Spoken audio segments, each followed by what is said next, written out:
Nama Om Vishnu Padaya Krishna Presta Bhutale Shrimati Bhakti Vedanta Swaminiti Namane Namaste Saraswati Deve Gauravani Pracharne Nirvishesha Shunyavadi Paschatya Deshataya Sri Krishna Chaitanya Pramanityananda Shri Advaita Gadadha Shivas Adi Gaura Bhaktavinda Hare Krishna, Krishna Krishna, Hare Hare, Hare Rama, Rama Rama, Hare Hare. Vanchakalpatarubhyascha kripa sindhubhya evacha, Patitanam pavanebhyo vaishnavebhyo namo namaha. Yes, so first of all, we will go through, you could say, a basic description of the natures of the three modes and the effects that they have on the people who are under them. This is from verse 6 to verse 9. Actually, the whole section is from verse 6 to verse 18. It's the description of the modes and the results of associating with them, verse 6 to verse 18. But this is a first subsection here. Just a basic general description of the natures of the modes and the effects they have on those who are under their influence or even control. And the idea, we mentioned basically, the idea is that we need to understand where we fit into the picture of the modes. And that will help us. Otherwise, our entanglement, it tends to be a little, you could say, abstract, or something like that. Not really so specific and focused, but the understanding of the modes and considering our natures and in relation to the modes, this will really give us some insight into ourselves in our conditioned states. Right, so yes, first of all, verse 6 to verse 9, basic description. Okay, so here we go. We'll read these four verses, 6, 7, 8, and 9 first, as we always do, and then come back and go through in more detail. So, verse 6. This is Lord Krishna speaking. O sinless one, the mode of goodness, being purer than the others, is illuminating, and it frees one from all sinful reactions. Those situated in that mode become conditioned by a sense of happiness and knowledge. Okay, let's carry on. Verse 7. So that was the mode of goodness. Now the mode of passion. The mode of passion is born of unlimited desires and longings, O son of Kunti. And because of this, the embodied living entity is bound to material, fruitive actions. A general understanding. And verse 8. O son of Bharat, know that the mode of darkness, born of ignorance, is the delusion of all embodied living entities. The results of this mode are madness, indolence, and sleep, which bind the conditioned soul. That's heavy. That's very heavy. And now how they condition one. Verse 9, O son of Bharat, the mode of goodness conditions one to happiness. Passion conditions one to fruit of action. And ignorance, covering one's knowledge, binds one to madness. Wow, that is really radical. All right, so let's go through these. Let us go through these and examine them step by step.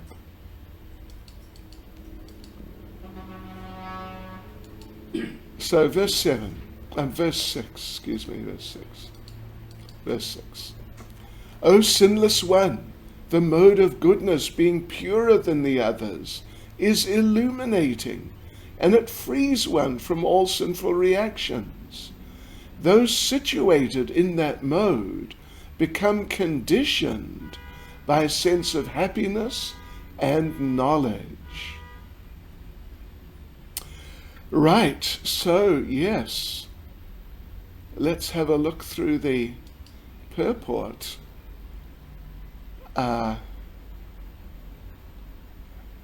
Basically, the point is made that it's purer. The mode of goodness is purer. The mode of passion is less pure, more contaminated, like you could say a dirtier state in terms of material contamination. Yeah, so it's purer and it illuminates like light. And, well, as Krishna says, it frees one from sinful reactions. Of course, not all sinful reactions, but many sinful reactions. If it freed us from all sinful reactions, then simply through the mode of goodness in and of itself and nothing beyond it, we'd be liberated, or we'd go back to Godhead. But no, as Lord Krishna says here, it conditions one to material existence. Yes, so as a result of coming under the influence of the mode of goodness, a person becomes wiser than other conditioned souls, not so much affected by the miseries of material existence. In the modes of passion and ignorance, one is far more susceptible, far more likely to be influenced by misery and become distressed, disturbed, but not in the mode of goodness, or at least not so much less. And there is a sense of advancement in knowledge. And this gives a sense of like a kind of a spirit of inspiration in one's life. As Krishna says, one becomes conditioned by these things. The representative type of human being in goodness is a Brahman. So all these things combine together, and as Prabhupada mentions, Vedic literature says goodness means greater knowledge and a greater sense of happiness. And that, of course, gives inspiration, enthusiasm, the feeling that we are doing things right and we have a bright future. We're creating a bright future.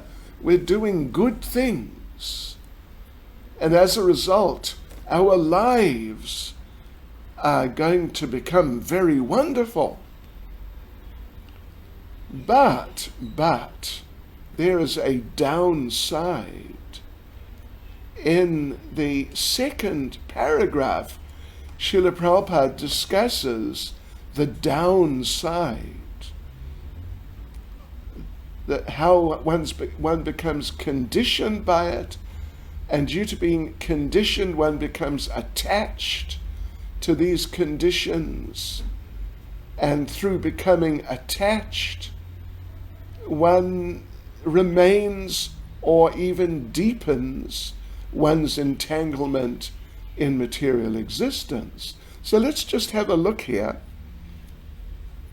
In the second paragraph, so Srila Prabhupada says, the difficulty here is that when a living entity is situated in the mode of goodness, he becomes conditioned to feel that he's advanced in knowledge and is better than others.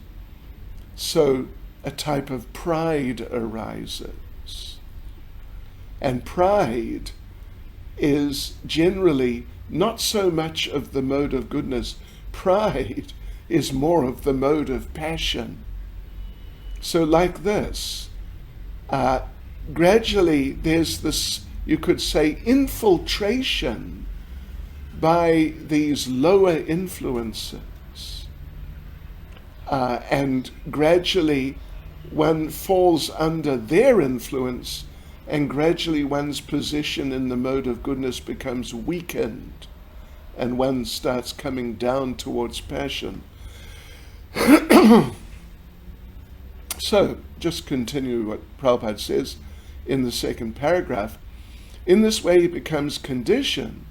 The best examples are the scientist and the philosopher. Each is very proud of his knowledge, and because they generally improve their living conditions, they feel a sort of material happiness. Yeah, because they have knowledge, they have skill, insight, and they can think clearly without the sort of the force of passion. So they're able to improve their living conditions.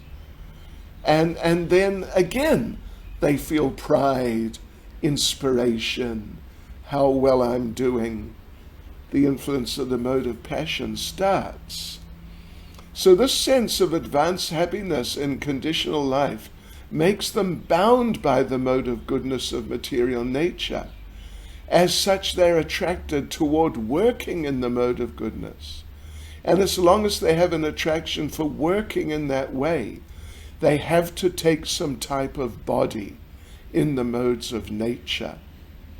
Yeah, this is now not even necessarily considering that they may gradually come down towards passion, but just by wanting to maintain their position in the mode of goodness through how enjoyable it is, how inspired and clear-headed they are, how they're free from misery like this.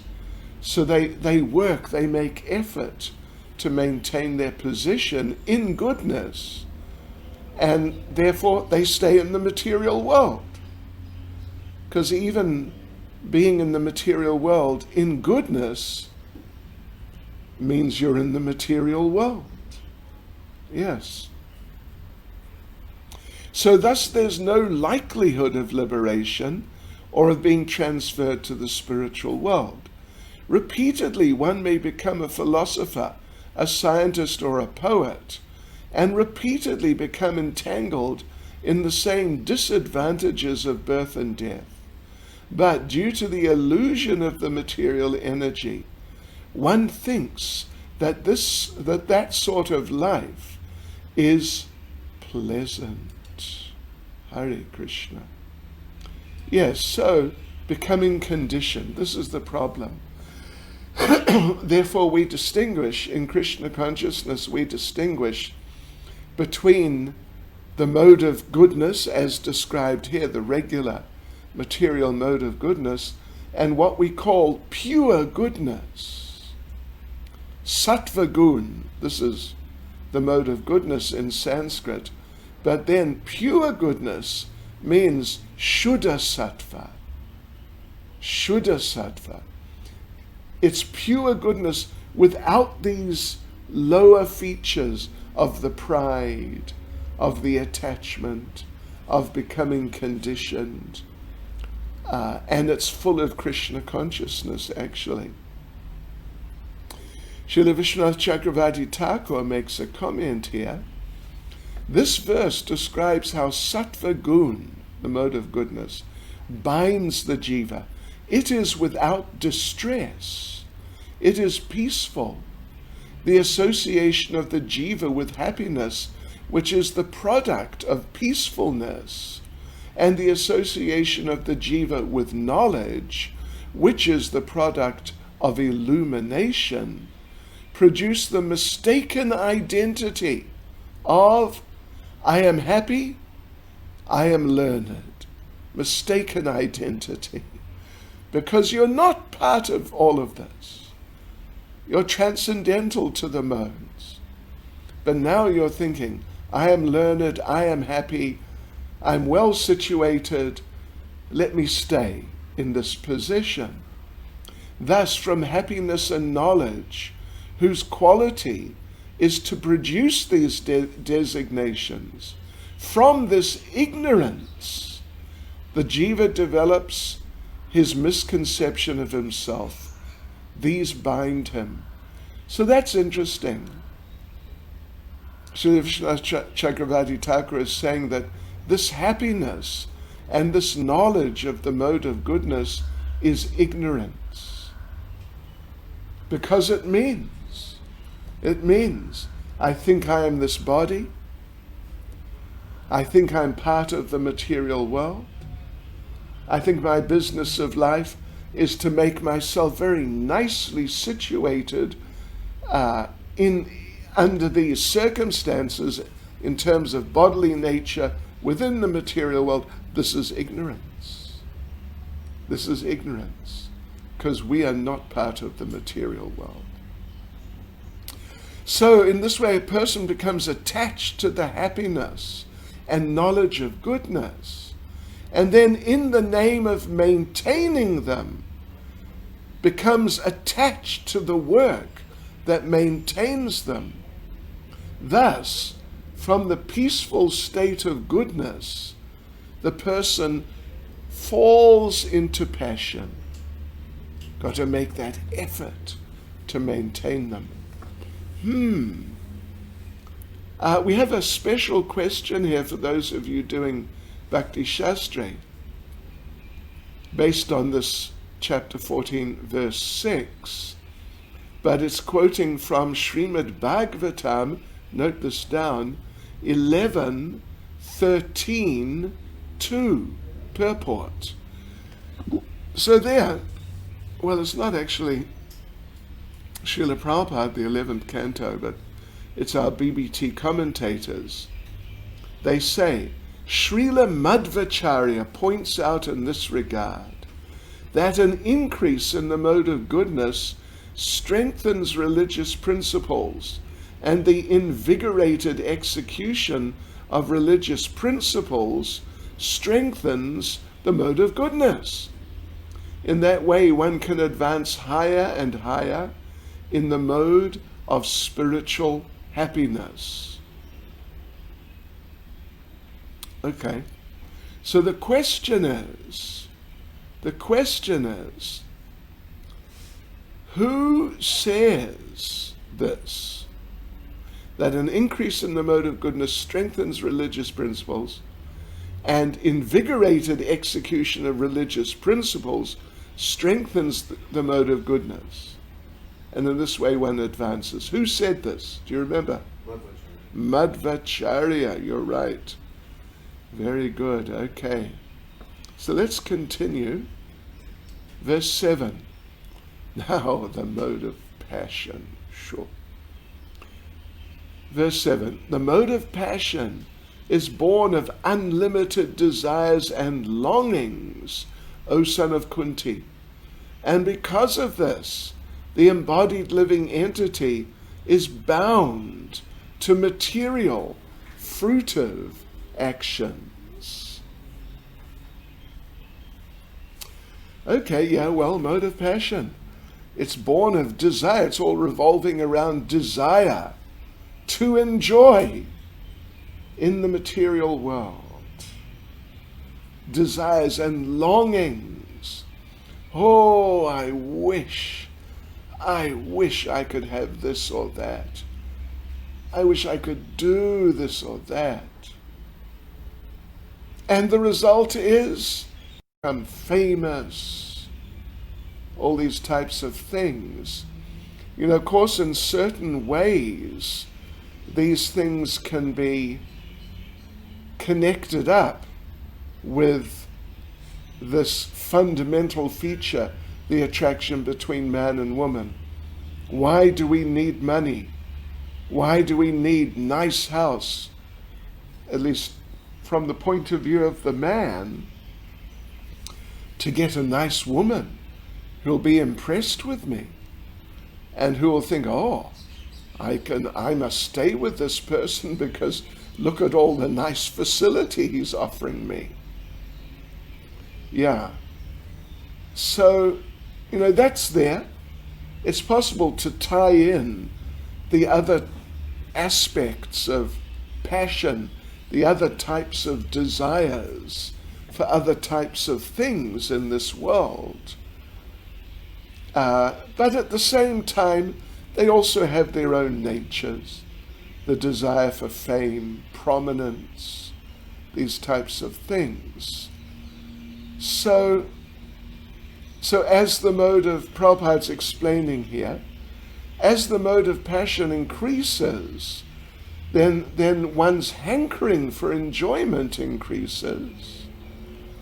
And therefore, well, as Prabhupada says, for sense gratification, a man in the mode of passion wants some honor in society or in the nation, and he wants to have a happy family with nice children, wife, and house. These are the products of the mode of passion.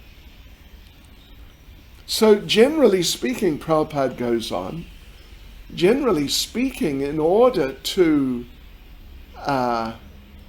get these things, and if you've got these things, then in order to get them and keep them, Prabhupada explains here, you have to work very hard, from morning to night, and even longer than from morning to night. Yeah, you know, we know many devotees, of course, and from time to time, a devotee complains to us that I'm working so hard, long hours, and it makes my Krishna conscious program more difficult to maintain. Like this, devotees complain. This is Kali Yuga, and this is the mode of passion. So in this way, the person engages in all sorts of activities for sense gratification, many of which, like illicit sex life as sort of the great classic, you could say, many of which are sinful. And for doing many of which, one gets sinful reactions. And sinful reactions in this context have two effects. One is that you suffer. Yes, you definitely suffer. And the other is, in very simple terms, you remain entangled in the material world. A little different from the person in the mode of goodness, who doesn't really suffer so much through having knowledge, avoiding sinful activity, acting very nicely in goodness, without creating disturbances or getting into like gross activities of sense gratification. Therefore, the people in the mode of goodness, as Prabhupada mentioned there, they become entangled by working to maintain their happy, nice, peaceful position. They become entangled and they stay on in material life, but they don't really undergo the miseries which the people in passion do because of their engagement in sinful activities. They also remain entangled, but they suffer miseries. Baladev Vidyabhushan makes a point. This rajas binds the jiva by desires to perform actions. By desires to perform actions for attaining women, sense objects, and other persons. He does activities with a desire for these things. These actions enable him to attain the objects which are the means for enjoying the results of his action. He repeats these actions and receives similar results. Thus, he is not liberated from rajas. Okay, verse 8. O son of Bharata, know that the mode of darkness, born of ignorance, is the delusion of all embodied living entities. The results of this mode are madness, indolence, and sleep, which bind the conditioned soul very heavily. So does passion and even goodness, but ignorance, sure. So yes, the mode of darkness is deluding.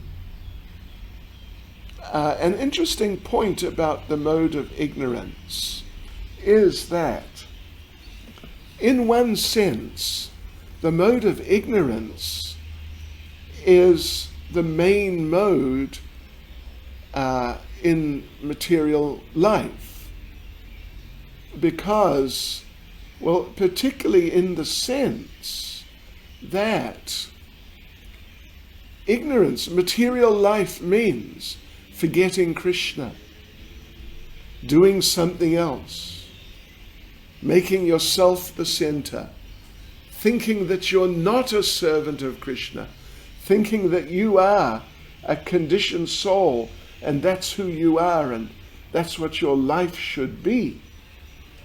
This is all ignorance. And the beginning of it, the beginning of the entanglement is to forget Krishna. We forget Krishna and start thinking that other things are important. We must do other things and make them the focal points of our lives. So like this, ignorance sort of underpins passion and goodness. Yeah. Even we noted how it wasn't it Srila Vishwanath Chakravarti Thakur said in the purport of verse 6, was it? Vishwanath Chakravarti Thakur, from happiness and knowledge, whose quality is to produce the designations that I am happy, I am learned. From this ignorance, the jiva develops his misconception of himself. Everything is strengthened. I mean, everything materialistic, non-Krishna conscious, is strengthened by that happiness. Oh, I'm doing very nicely. And that knowledge, that peacefulness. Yeah. So, ignorance. Ignorance is there in goodness, because you've forgotten your relationship with Krishna.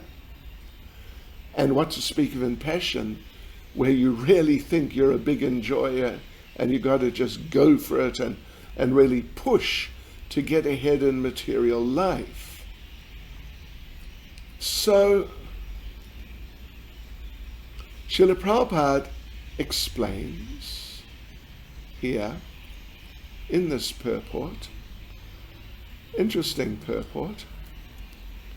In this verse, this is from the beginning of the purport, in this verse, the specific application of the word to is very significant. To generally means but. Let me just see how it's translated. But, yes. To means but. So, in this verse, the specific application of the word to is very significant. This means that the mode of ignorance is a very peculiar qualification of the embodied soul. The mode of ignorance is just the opposite of the mode of goodness. In the mode of goodness, by development of knowledge, one can understand what is what. But the mode of ignorance is just the opposite. Everyone under the spell of the mode of ignorance becomes mad. And a madman cannot understand what is what. Instead of making advancement, one becomes degraded. Yes, so that's interesting, isn't it? Everyone under the spell of the mode of ignorance becomes mad. And of course a madman can't understand what's what. Person in the mode of goodness can, at least to a much greater degree. Yes. So these are the characteristics. Madness is the very first one that Lord Krishna mentions. Indolence means basically laziness and sleep. So, we read the results of coming under the influence of these three modes. Let's just have a quick look at them again. Goodness, yeah. Person becomes conditioned by a sense of happiness and knowledge. They sort of fall in love with happiness and knowledge of the material type. So now, these are just the very basic characteristics. There are more. But we can look at ourselves and just consider ourselves in terms of these descriptions. Mode of passion, desires, longings, very strong engagement in materialistic fruitive actions. We can look at ourselves and see to what degree or if we at this point have that sort of nature, or even that maybe we're forced into that type of position by our working circumstances and whatever circumstances of life. And so you can look at yourself. And madness, laziness, and sleep. Well, look at yourself. Are you the type of person?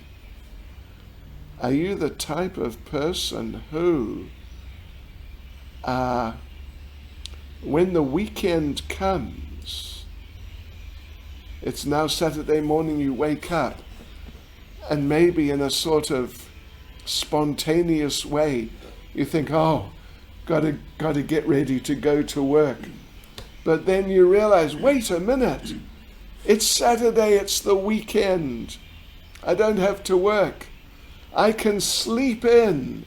Oh, ecstasy. You know, if we are, if you are, if I am, if anyone is, the type of person who looks forward to sleeping, how it's going to be really nice. Yeah.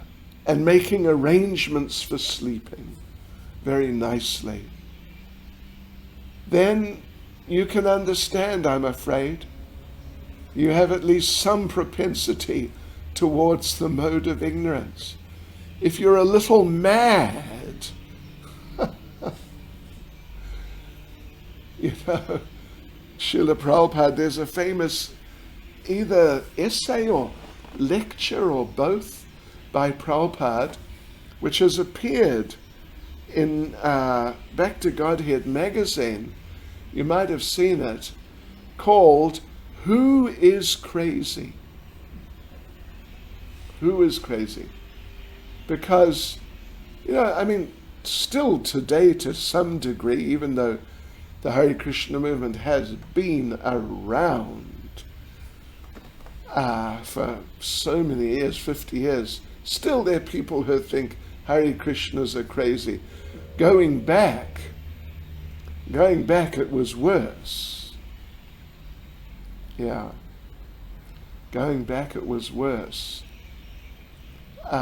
Yeah, and so people sometimes would talk about it. Hare Krishnas are crazy.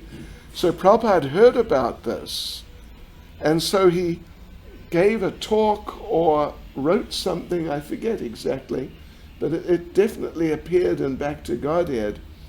Who is crazy? Are the Hare Krishnas really crazy, or the materialists? And just consider this, that there are a number of very famous types of actual insanity, I mean, in a very clinical, medical sense, real insanity. And one of them is a type of schizophrenia in which the person thinks that they are someone who they are not. Yes. You know, when I was young, there was just for a short period of time, a fairly famous pop singer who called himself Napoleon the something or other. Napoleon. And he would dress himself up as Napoleon. And, you know, there were a few Napoleons actually in France, famous ones. But the very famous one, he would stand like this, with his hand in his jacket, you know, looking around in a proud way. All right, so this fellow would do like this, and sing, or not even sing, but he was like, you know, this is the 1960s. This is when I was young. He would do something like what is now called rap. He would talk. But he would talk about how he was insane. He would talk about how did you ever hear of him? Napoleon the something? I'm sure he's on Google. Yeah, no, I remember. And people, youngsters, thought he was cool. Yeah. And there was even, you know, in the sort of hippie jargon of the mid to late 60s and even going into the 70s, if something was really good, a person would say, wow, that's insane. So anyway, there was this fellow, and he was acting like he thought he was Napoleon and speaking crazy things, and he was popular in the hit parades for a little while. So now, and everybody knew this is crazy, this is insane. But here we are. Listen to this, devotees. This is really important.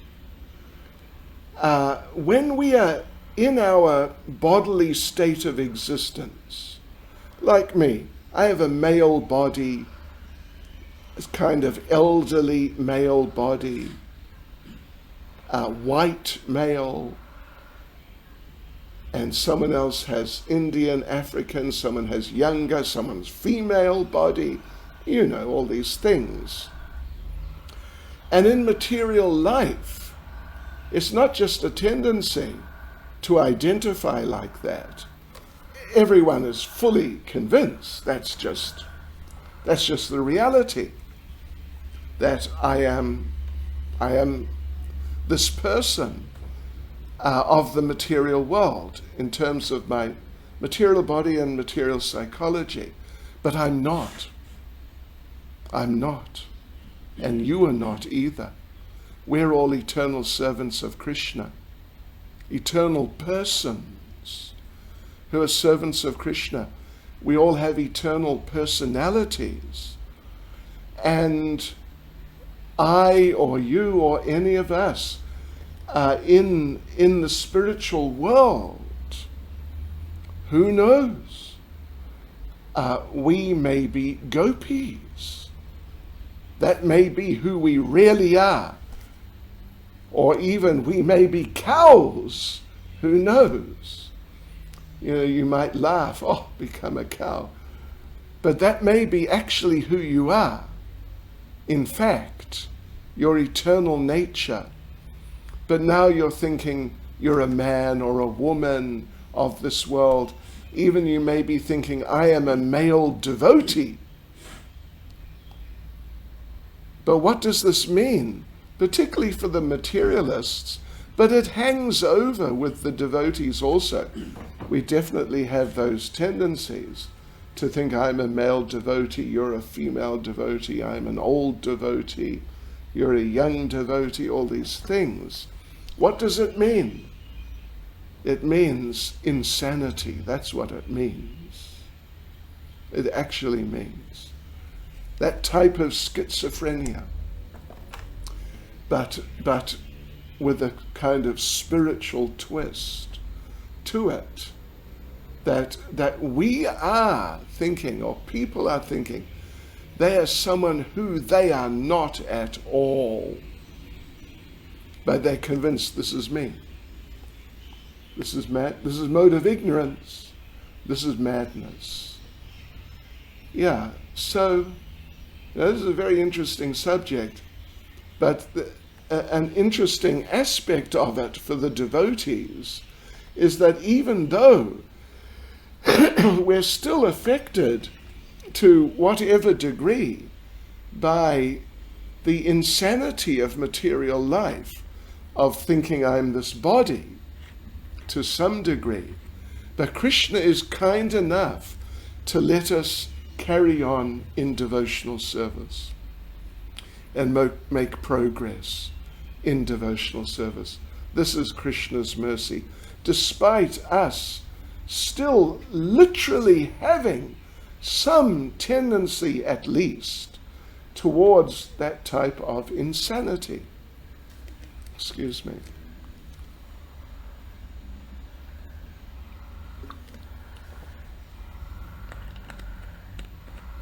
Yes, such is life in the material world. Even Srila Prabhupada told the story, or there is a story at least, put it that way, of Srila Bhaktisiddhanta Saraswati Thakur, who his headquarters was in the Mayapur area there, and across the river, of course, was Navadvip, substantial sort of town or even city. And he would encourage his disciples to go across the river and distribute literature in Navadvip, Krishna conscious literature.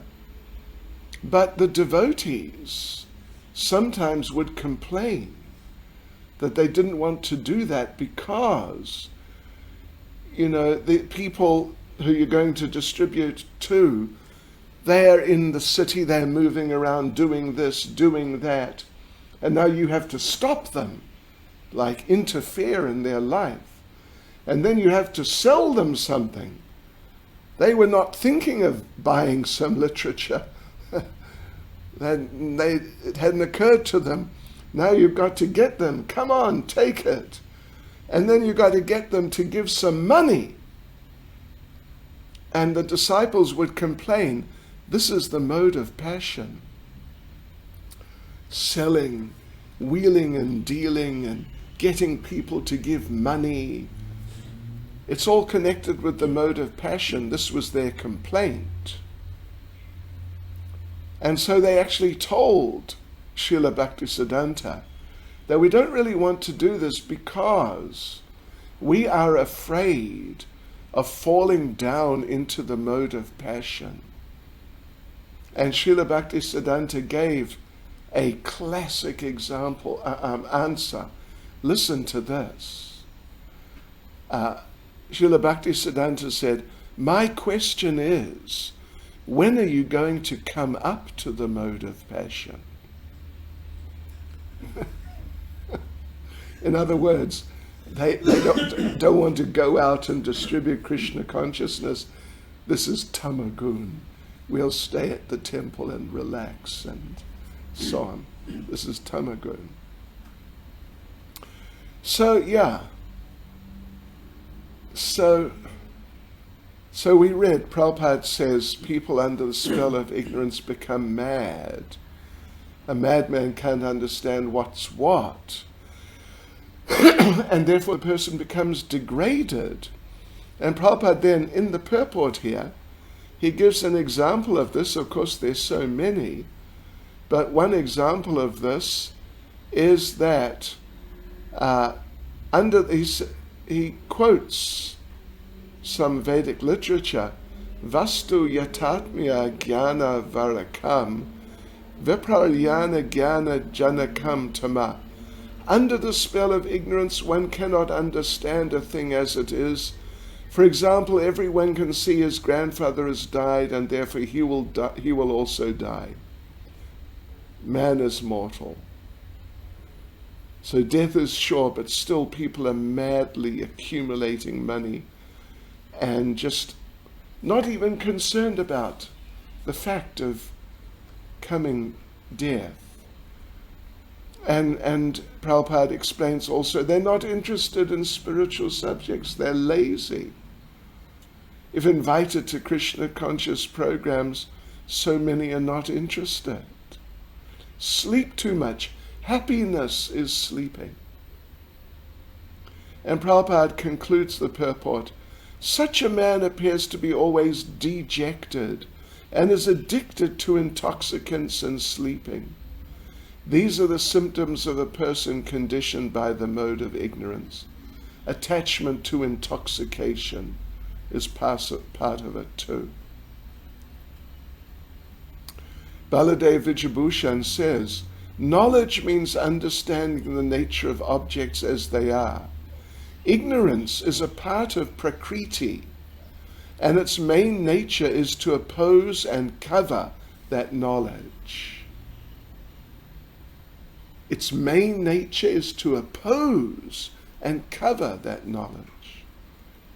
And he continues, pramada means the careless tendency to perform actions which should not be done, and is opposed to illumination or knowledge, which are the effect of sattva.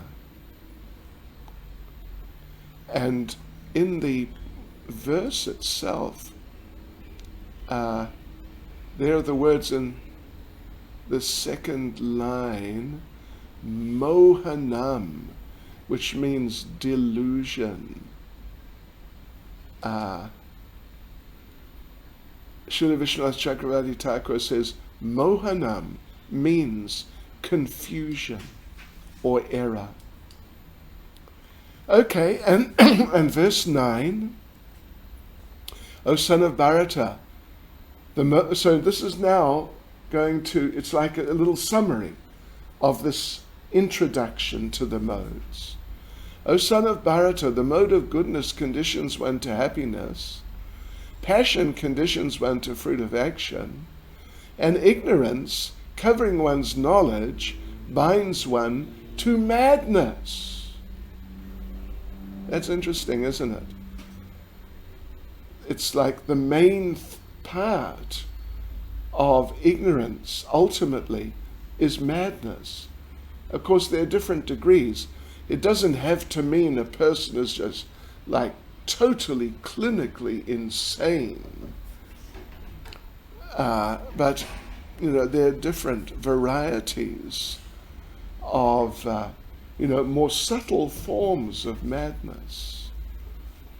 So this is a summary of the main points from the three preceding verses. Each mode has its main conditioning effect. So goodness, the main effect it conditions a person to is a type of happiness. Passion, the main thing a person becomes conditioned to if they're in passion, fruit of activity. And the main thing a person becomes conditioned by, if they're in ignorance, madness. Sure. So Prabhupada explains, a person in the mode of goodness is satisfied by his work or intellectual pursuit, just as a philosopher, scientist, or educator may be engaged in a particular field of knowledge and may be satisfied in that way.